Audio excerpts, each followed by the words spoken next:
बिस्मिल्लाहिर्रहमानिर्रहीम। अस्सलामुअलैकुम। अमेरिका को अड्डे न देने की पाकिस्तान को सज़ा मिलना शुरू हो गई है। इसके अलावा जो ख़बरें चल रही थी कि फ़्रांस और भारत पाकिस्तान के ख़िलाफ़ सरगर्म हैं, वो भी सच साबित हुआ है। इस वीडियो में हम इसी के मुतल्लिक बात करेंगे। पाकिस्तान FATF की ग्रे लिस्ट में है तकरीबन जून 2018 से, और इस सिलसिले में पाकिस्तान ने बहुत सी कानून साजी की, बहुत से बिल पेश किए ताकि इस ग्रे लिस्ट से निकला जाए। और जो 27 नकात FATF ने दिए थे उसमें से 26 पर मुकम्मल तौर पर अमल भी हो चुका है। तो पाकिस्तानी हुकूमत बहुत पुरुम्मीद थी कि इस इजलास में पाकिस्तान ग्रे लिस्ट से बाहर आ जाएगा।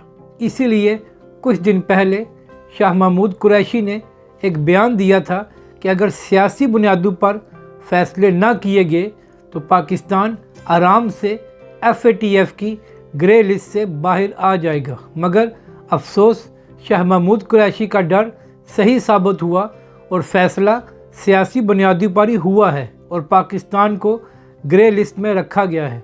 आज FATF के सदर ने अपनी प्रेस कॉन्फ्रेंस में कहा कि पाकिस्तान ने 26 नकात पर अमल कर लिया है और हम इसकी प्रोग्रेस से मुतमईन हैं, मगर अभी एक नुक्ते पर अमल नहीं हुआ। पाकिस्तान को जज़ा और सज़ा के निज़ाम में बेहतरी लाना होगी और अक़वाम मुत्तहिदा ने जो दहशतगर्द नामज़द किए हुए हैं उनको सज़ा देना होगी। तो ये सरासर पाकिस्तान पर दबाव डाला जा रहा है ताकि पाकिस्तान पर मज़ीद प्रेशर आए और वो फैसले करें जो अमेरिका और बड़ी ताकतें चाहती हैं। अगर इंसाफ की बात की जाए तो भारत में अक़लियतों के साथ क्या सलूक किया जा रहा है।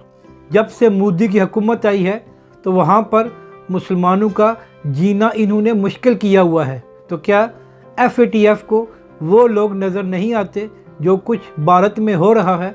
इसके अलावा भारत जो कुछ कश्मीर में कर रहा है, अक़वाम मुत्तहिदा की किरदादों को अपने पाँव में रोल रहा है, तो उस पर FATF क्यों खामोश है?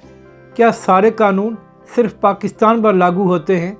पिछले कई दिनों से ये खबरें चल रही थी कि भारत और फ्रांस सरगर्म हैं कि पाकिस्तान को अभी FATF की ग्रे लिस्ट में रखा जाए, और बाज़ाहिर यही लगता है कि ये दोनों ममालिक अपनी चालों में कामयाब हो गए हैं और पाकिस्तान को अभी तक ग्रे लिस्ट में ही रखा गया है ताकि पाकिस्तान पर मज़ीद दबाव डाला जाए।